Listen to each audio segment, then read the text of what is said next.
Well, today's all about the Red Sofa interview, but it would be rude not to introduce Big Bertha and hope that she's going to keep quiet for the duration of the interview. But back to today's business, and we're meeting one of the sportiest families in the local area. Good morning, the Blake family. Morning, Nick. Starting from my left, your right, then just a quick introduction as to who we are. Hi, it's John Blake.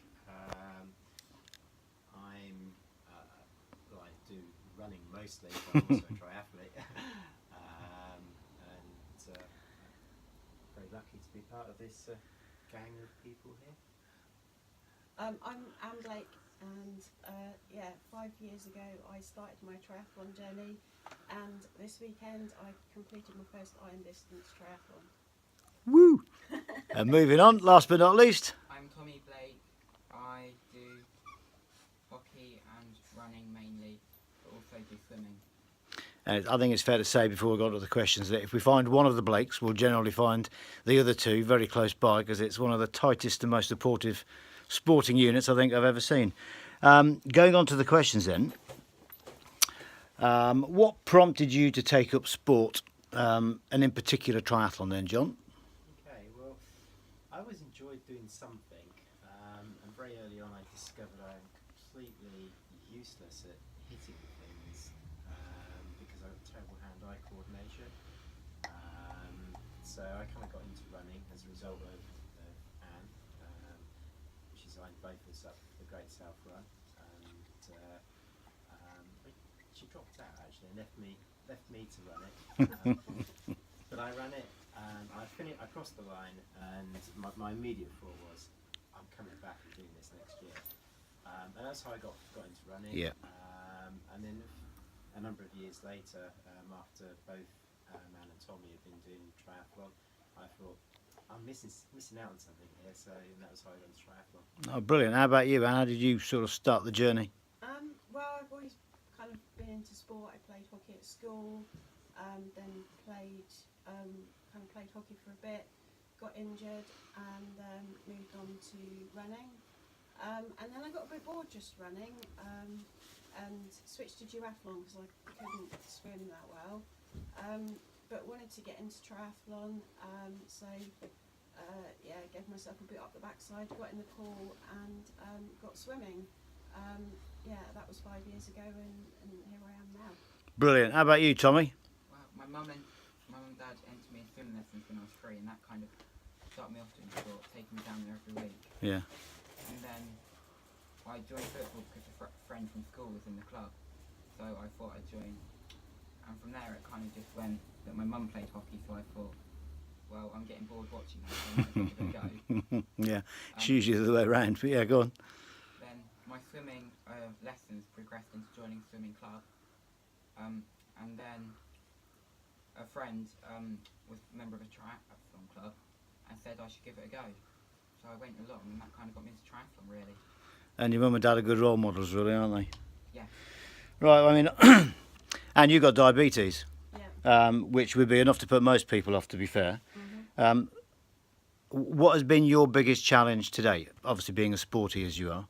Yeah, so I think just learning how to manage diabetes while doing sport. Kind of a major turning point for me was diabetes and sport weekend that I was lucky enough to go on. Interestingly, kind of 5 years ago, around the time I started out on triathlon, and learnt a huge amount from some very inspirational people, and kind of just realised that actually anything's possible. There were no limits. So kind of during like a long distance triathlon, the swim is pretty challenging because I have an insulin pump that I use to help control my diabetes, and I take that off to swim, and so I've got no insulin during that time. I can't do blood tests during that time. I kind of haven't worked out how to do that. So on an iron distance swim, it took me 1 hour and 35 minutes. Yeah. I'm kind of blind really, from a kind of management point of view. So then when I get out onto the bike, I've got to work that out and get that sorted out.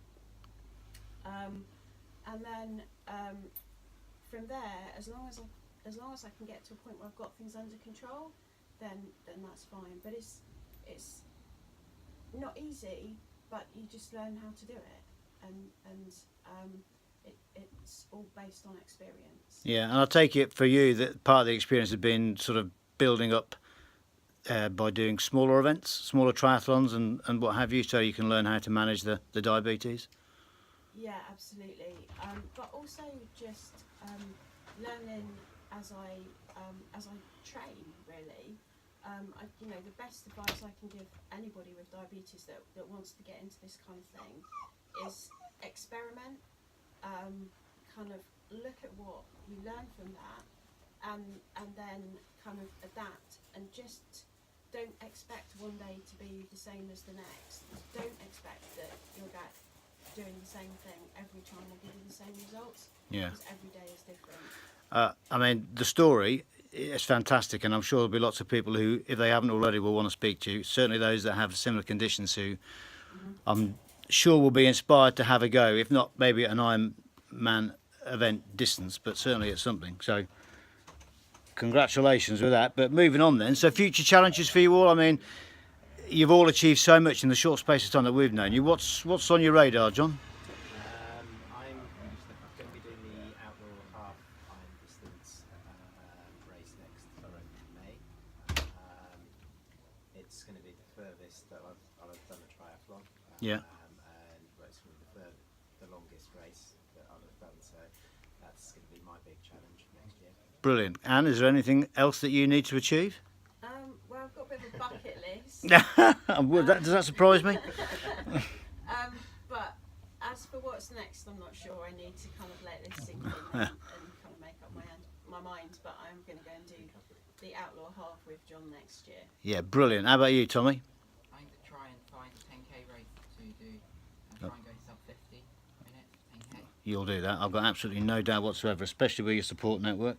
1 minute. Right. Gosport, where we all sort of, where everything seems to centre on at the moment, especially in our sporting universe. Do you think Gosport deserves its bad reputation, John? I think we ranked as 5th highest in the obesity tables at some point. I don't think that's the case now, but do you think it deserves its poor reputation? It's hard to. I mean, figures are figures. But what I do like about Gosport is it offers so much for people to get involved. And to me, I think it's been able to offer up those opportunities, and that support and encouragement to get involved. There's lots of go tries that are put on by like Bayside. There's the 545 club that you run, the community that you have within the shop here. There's just lots and lots of opportunities. So I think if people wanted to do things, they can. And I think if people are looking for encouragement, I think there's a lot of encouraging people. Yeah, I think and the Blake family are testimony to that. Tommy, last question for you then. What's your favourite thing about Gosport? Can you think of anything? That's put you on the spot, isn't it? I've got a bit of swimming pool, because it's the nicest pool in the area, I think. Yeah, which one are you referring to? The one at the leisure centre? Yeah. Yeah, it's definitely been a welcome addition, hasn't it, to the... Or just kind of the opportunity to come and do like 545 in the Breakfast Club. The check's in the post. Fantastic. Listen, guys, it was an early start, I know, especially in the light of everything you've done very recently. I appreciate you all coming in. We'll get this on YouTube later, and you can inspire thousands of others to have a go at exactly what you three have achieved. Thank you. Thanks. Cheers, Nick.